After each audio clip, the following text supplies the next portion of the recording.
로마서 13장 1절에서 7절 말씀을 통해서 하나님으로부터 난 권세, 하나님으로부터 난 권세라는 제목으로 하나님 말씀을 함께 나누겠습니다. 우리 이런 말 하죠. 부자는 누가 낸대요? 예, 부자는 하늘에서 낸다고 그러죠. 세상 사람들 말로. 그러니까 부자를 만드신 것도 하나님이 만드시는 것 같아요. 부자도 하나님이 만드시고. 그러면 권력가는 누가 만들까요? 권세자는 누가 만들까요? 오늘 말씀해 보니까 정답을 우리에게 알려주고 있죠. 오늘 1절의 말씀에 이렇게 우리에게 보여주고 있습니다. 각 사람은 위에 있는 권세들에게 복종하라. 권세는 하나님으로부터 나지 않음이 없나니 모든 권세는 다 하나님께서 정하신 바라. 우리는 이 땅에 살면서 하늘의 시민권을 가지고 살아요. 그러니까 언젠간 우리는 다 하나님의 나라로 들어갈 사람들이에요. 그러나 우리가 이 땅에 사는 동안은 이 땅의 법을 크리스찬들이 지켜야 됩니까? 안 지켜야 됩니까? 지켜야 되는 거죠. 왜 지켜야 되느냐? 이제 오늘 이제 말씀에 뒤에서 또 설명을 하겠지만, 나라를 통치함에 있어서 그 나라를 다스리는 권력자들이 있죠. 근데 오늘 성경에 보면 그 권력자, 권세자라고 말하고 있는데 그 권세자들은 다 하나님께서 정하신 바라. 우리가 투표를 해서 대통령 뽑고 국회의원 뽑고 일꾼들, 나라 일할 사람들 뽑는데요. 그 사람이 제비를 뽑으나 그 일을 작정하시는 이는 누구래요? 하나님이 하시는 거예요. 우연히 되어지는 것은 하나도 없어요. 다 하나님이 하시는 거예요. 여러분, 예수님께서 십자가를 지실 때 빌라도에게 재판을 받잖아요. 근데 예수님이 그 빌라도가 재판을 할 때 예수님 만왕의 왕이시잖아요. 그러면 12형 되는 그 천사를 지금 보내어서 이거 싹 내가 못 쓸고 가겠느냐 할 수 있대요. 그럼에도 주님이 그렇게 하지 않았어요.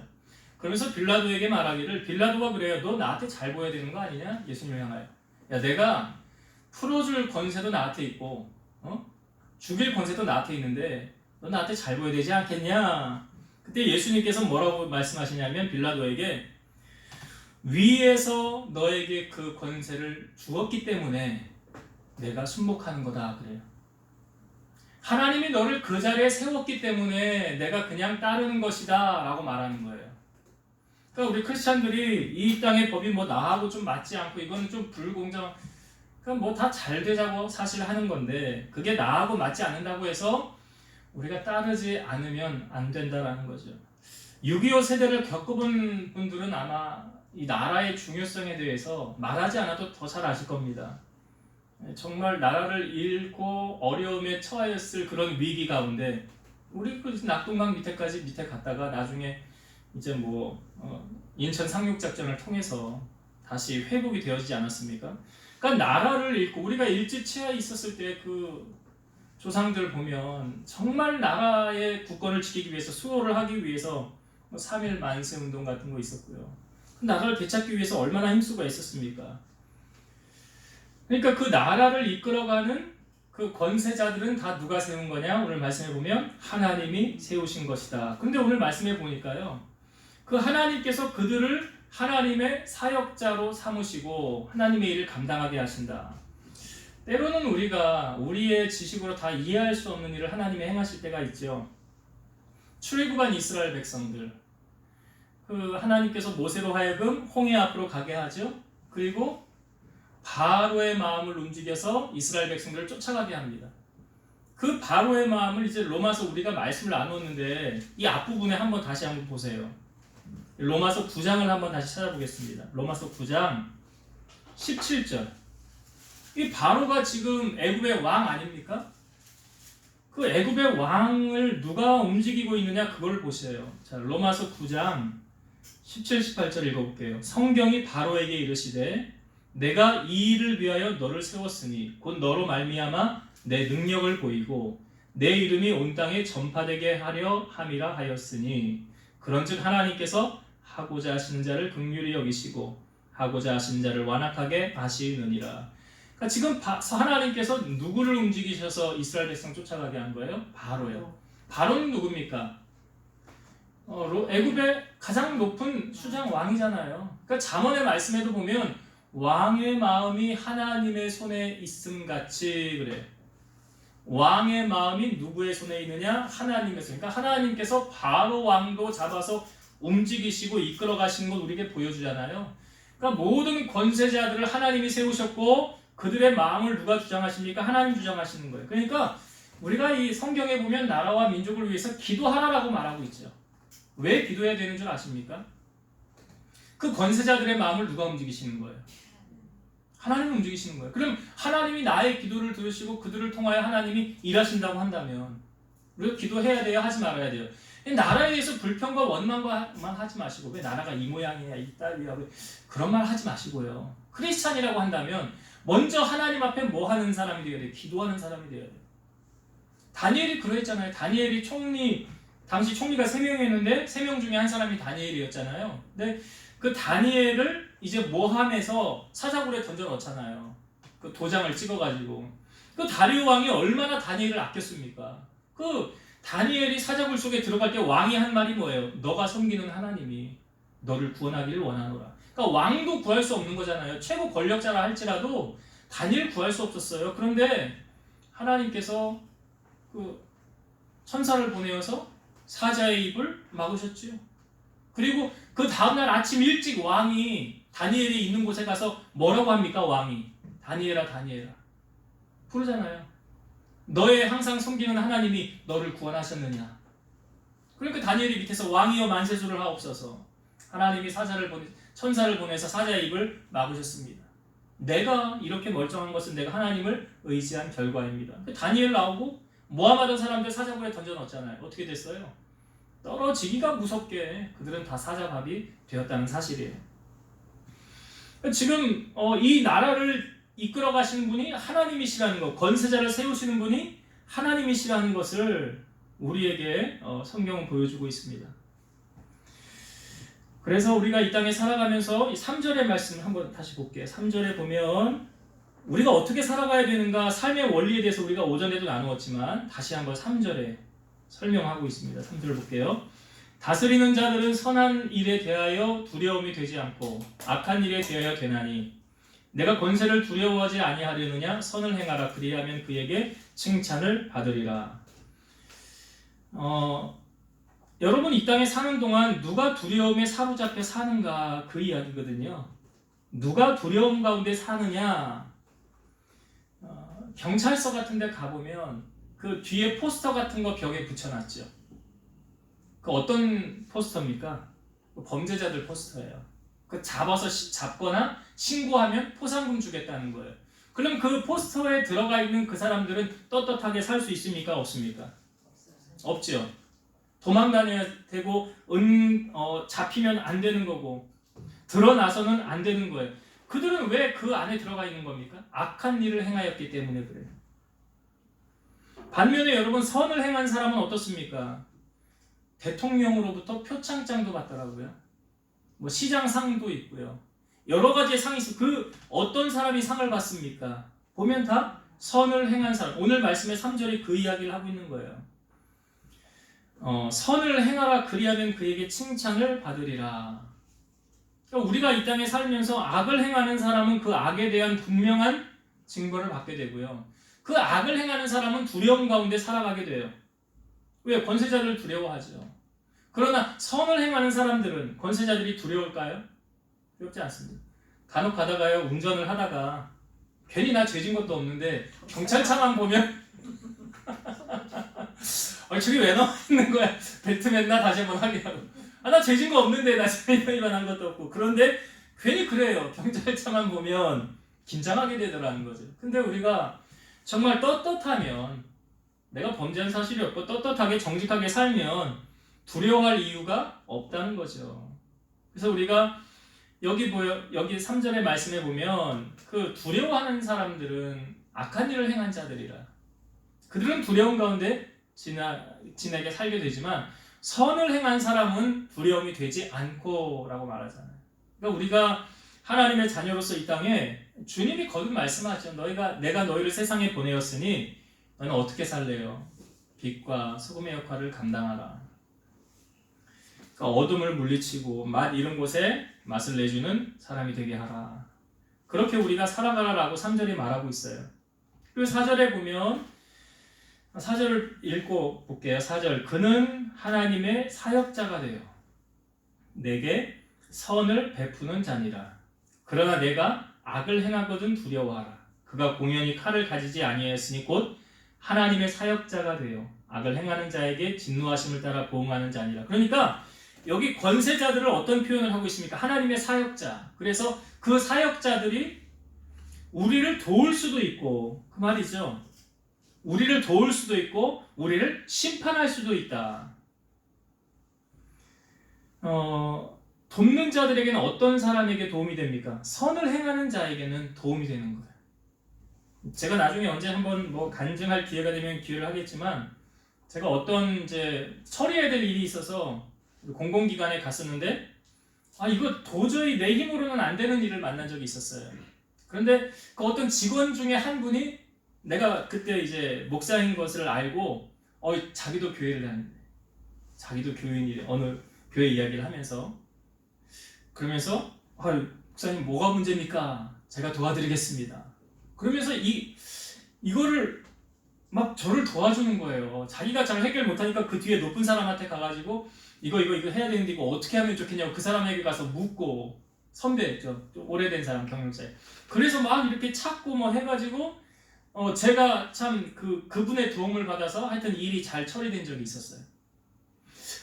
그렇구나. 나라의 일을 하는 이 사람들이 하나님이 곳곳에 하나님의 사역자를 심어두었구나. 그래서 나를 돕게 하는구나. 그런 생각이 들었어요.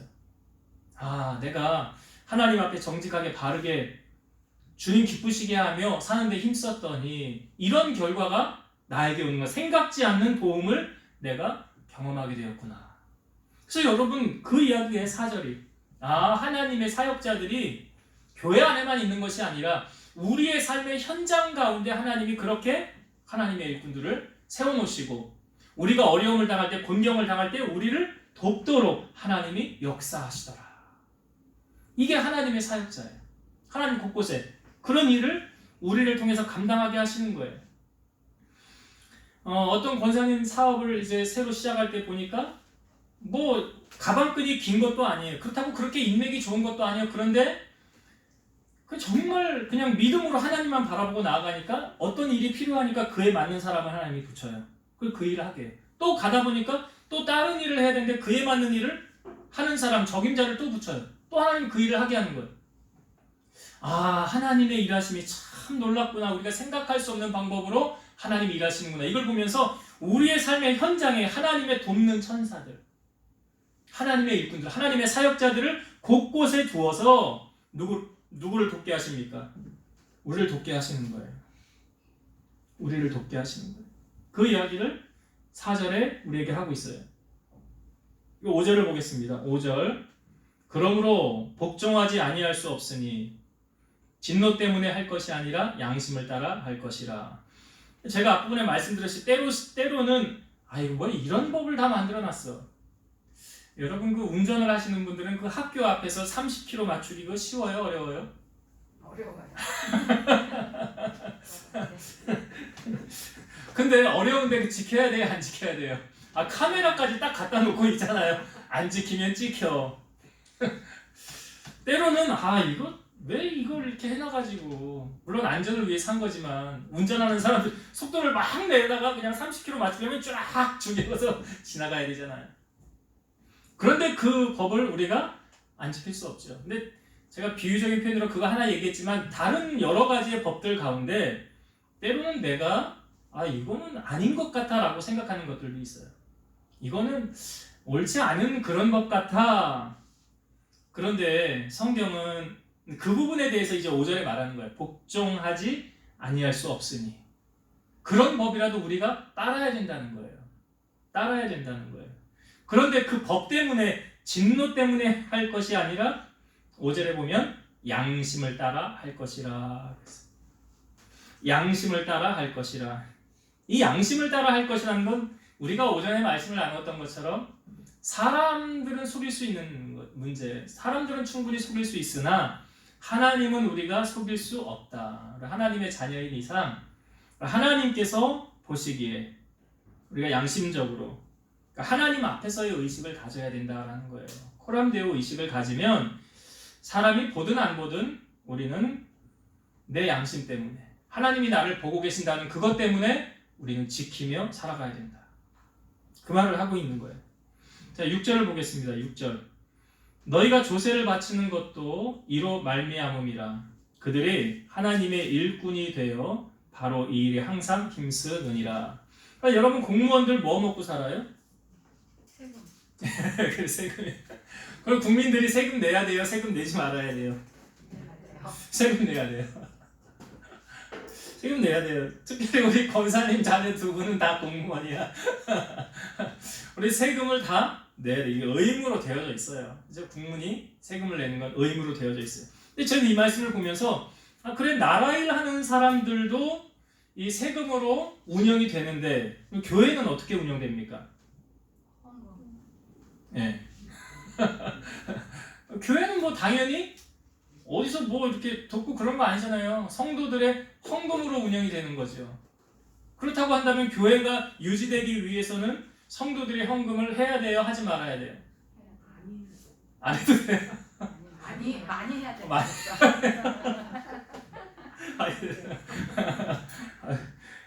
저는 정말로 기도하는 게, 제가 아까도 예물 봉헌할 때 기도할 때 그 기도했어요. 여러분 기억나세요? 우리 성도들 가운데 복 받는 자들이 좀 많이 좀 나왔으면 좋겠다고. 뭐 11조 뭐 그냥 한 달에 한 1,000만 원 정도만 하면 되지 않을까? 아멘은 안 하십니다.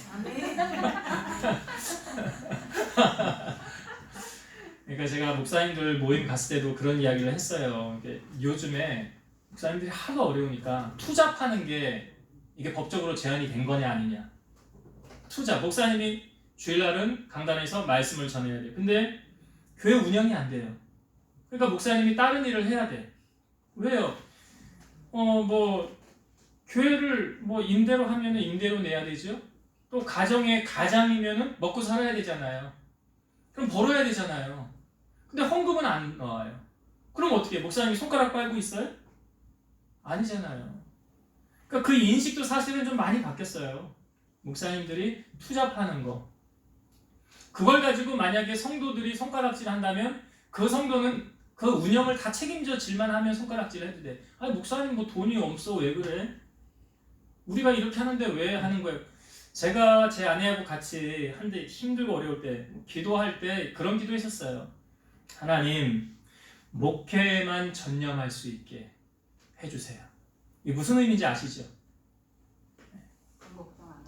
예. 그러니까 뭐 사람들이 이게 뭐 이제 배부르고 등 따시고 그러면 한눈 팔고 딴짓한다 그러는데, 목사님들이 딴짓할 겨를이 어디 있습니까? 뭐 하나님이 두렵지 않다고 그러면 뭐 딴짓하고 마음대로 하겠지. 근데 하나님 보고 계시는데 무슨 딴짓을 할 수가 있어요? 그러니까 그런 기도를 했었어요. 하나님, 주의 일에만 집중하게 해주세요. 근데 요번에 이제 코로나 이런 걸 겪으면서 통계를 제가 정확하게 모르지만 우리나라 교회에 많은 교회가 문을 닫았어요. 그리고 새로 개척한 교회는 별로 없어요. 상대적으로. 그러니까 기존에 그냥 현상 유지하고 있는 것만 해도 잘하고 있는 거다라는 이야기를 해요. 버티고 있는 게 잘하고 있는 거다라는 이야기를 해요. 이제 뭐 하나님께서 언젠간 이제 회복의 때가 있을 거고 부흥의 때가 있지 않겠는가 그런 생각을 하고 있습니다. 그러니까 교회는 성도들의 헌금으로 운영되어져. 오늘 나라 일을 하는 사람들도 그래요. 세금으로 그게 다 운영되어지는 것처럼 교회가 성도들이 복을 받아 하나님의 교회를 마음껏 이렇게 섬길 수 있다면, 그래서 복받는 자들이 많이 이곳에서 나와줘요. 그럼 교회가 세워지는 거 아닙니까? 그런 원리로 하나님이 교회를 세우는 거예요. 그래서 우리가 여기 조세를 바치는 것, 그래서 그들이 하나님의 일꾼 되어 그 나라 일에 힘쓰는 것처럼 주의 종이, 목회자들이, 주의 사역자들이 주의 일에 힘쓰고 있을 수 있도록 성도들이, 여기 그 우리가 옛날에 말씀 나눴을 때 그 성벽을 세웠던 그 누구입니까? 느헤미야가 그거 했었잖아요. 나라 일을, 그러니까 주의 일을 하는 이 사람들이 계속 이것을 감당할 수 있도록 우리가 서포트 해야 된다. 지원해야 된다. 그것이 결국 누구에게 유익이 되느냐? 성도들에게 유익이 되기 때문에 그렇다라는 거예요. 그래서 이 6절의 말씀을 보면서 우리가 세금도 내야 되지만 주님의 나라 세워갈 수 있도록 하나님을 위한 헌신과 공헌도 빠지지 말아야 된다라는 거예요. 자, 이제 7절 마지막 절 보겠습니다. 모든 자에게 줄 것을 주되 조세를 받을 자에게 조세를 바치고 관세를 받을 자에게 관세를 바치고 두려워할 자를 두려워하며 존경할 자를 존경하라. 세금 당연히 내야 되는 것이고, 그렇죠? 백성의 의무로서, 나라의 의무로서 조세의 의무를 감당해야 되는 것이고, 그 뒤에 보면 두려워할 자를 두려워하며 존경할 자를 존경하라. 두려워할 자를 두려워하며 존경할 자를 존경하라. 여러분, 성경에 보면 누구를 두려워하라고 가르치고 있습니까? 예. 사람을 두려워하면 함정에 빠진대요. 올무에 빠진대요. 사울 왕이 대표적인 케이스예요. 사람을 두려워해서 하나님 말씀 안 듣는 거예요. 그래서 예수님 말씀하시기를 사람을 그 몸과 영혼을 능히 멸하실 수 있는 일을 두려워하고 그랬죠. 하나님만 우리는 두려워하며 살면 돼요. 사람은 두려워할 게 아니에요. 그래서 하나님을 두려워하고 여기 존경할 자를 존경하라. 제가 갑자기 이제 생각이 나서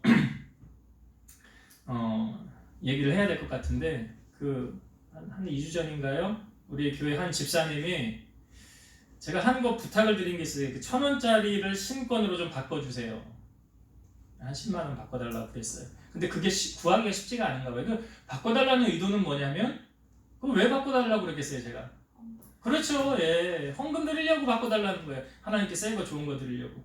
그래서 그 바꿔달라고 그랬어요. 그래서 나중에 연락이 오기를 그거 이제 어떻게 수소문 해가지고 은행에서 어렵게 10만 원을 1,000원짜리 신권으로 바꿔줬대. 그래서 집사님 감사합니다 하고 이제 그거를 받아서 10만 원을 드리려고 그랬어.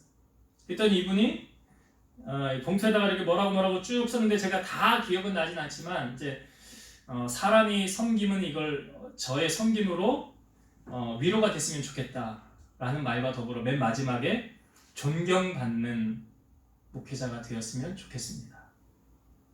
네, 그렇게 썼더라고요. 존경받는 분이 되었으면 좋겠습니다.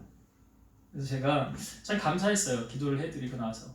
그 다음 제 마음 한편으로 내가 사실 그래요. 목회자가 담임 목사가 자기 성도들에게 존경받지 못하는데 밖에 나가서 존경받을 수 있을까? 좀 앞뒤가 안 맞는다고 봐요. 그건 가장의 원리도 마찬가지죠. 아버지가 자기 가정에서 자녀들에게 인정받지 못하면서 밖에 나가서 사람들에게는 참 좋은 분이야, 참 좋은 분이야 그러면 그 자녀들이 보면서 뭐라 그러겠어요? 위선자라고 그러지 않겠어요? 집에서는 엉터리로 하면서 나가서는 저런. 우리가 그렇게 하지 말자고 그랬죠, 오전에. 가정생활이든 직장생활이든 신앙생활, 교회생활이든 다 누구 앞에서 하라고 했어요? 하나님 앞에서. 진실되게. 그래서 저뿐만이 아니라 우리 오늘 말씀을 나누는 여러분들 모두 우리가 두려워할 대상은 하나님 한 분 두려워하시고, 여러분들이 어디로 가든지 저 사람 말은 이렇게 법 없이도 살 사람이야 이런 말들 많이 하는데 참 존경할 만한 사람이야, 존경받을 만한 사람이야, 이런 말을 우리가 들어야 되지 않겠는가 그런 생각을 해봅니다. 자, 이제 말씀을 정리하고 마칠게요. 오늘 이 나라를 이끌어가는 위정자들, 특별히 권세자들, 오늘 말씀해 보니까 그 권세자를 누가 세운대요? 하나님이 세우신대요. 그래서 위에서 세운 하나님께서 세우셨기 때문에 우리는 그 권위에 복종할 뿐이다. 만약에 하지 않으면 쿠데타 일으키고, 예수님도 그러지 않으셨잖아요. 예수님도 그냥 따랐잖아요. 그러니까 너 위에서 하나님께서 그렇게 하였기 때문에 내가 따라가는 거다. 그래서 우리는 법을 위반하거나 법을 지키지 않는 불법을 행하는 것이 아니라 크리스찬으로서 오히려 리더를 보이고 본을 보이면서 잘 나가야 된다. 왜? 그 이유가 뭐라고요? 그들은 하나님의 사역자라고 그랬어요. 그들이 하나님의 사역자다. 그래서 우리를 돕는 자 편에 하나님이 그렇게 곳곳에 우리를 돕도록 세워놓으셨다. 그런데 그 도움을 받을 수 있는 자들은 어떤 자들이라고요? 악을 행하는 자들은 도움을 받지 못합니다. 그러나 선을 행하는 자들, 하나님이 그 선을 보시고 갚으시는 거예요. 그래서 선을 행하라. 그러면 너는 그들에게 칭찬을 받으리라. 그런 멋진 우리 크리스찬이 되어야 될 것이다. 때로는 어떤 법이 나에게 좀 안 맞는 것 같아, 난 저 법은 따르기 싫다라고 할지라도 무엇에 따라 행하라고요? 양심을 따라 행하라. 사람이 보든 보지 않든 하나님이 보고 계시니까 양심을 따라 행하고, 우리가 조세를 바치는 거, 세금 내는 거 당연히 내듯이 하나님의 교회를 온전하게 세워나가기 위하여 주님을 위한 예물도 우리가 해야 된다. 그리고 마지막으로 하나님만 두려워하시고 사람들에게는 존경받는 우리 성도들이 되시기를 주의 이름으로 축원드립니다. 기도하시겠습니다. 살아계셔서 역사하시는 하나님 감사합니다.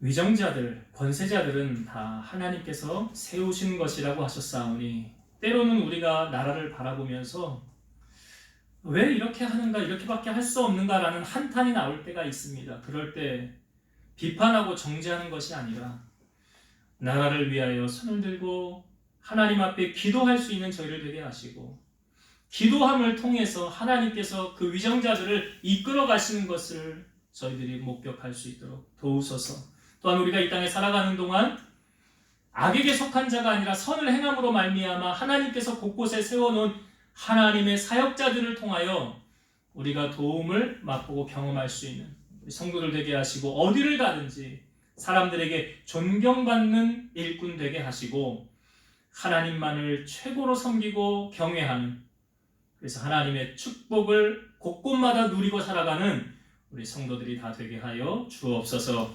이제는 우리를 모든 죄악 가운데서 구속하신 예수 그리스도의 은혜와 하나님의 사랑하심과 성령님의 내주 교통 인도 역사 충만케 하심이 사랑하는 성도들 머리 위에, 저들의 가정 위에, 이 제단과 나라와 민족 위에 이제로부터 영원토록 함께 있을지어다. 아멘.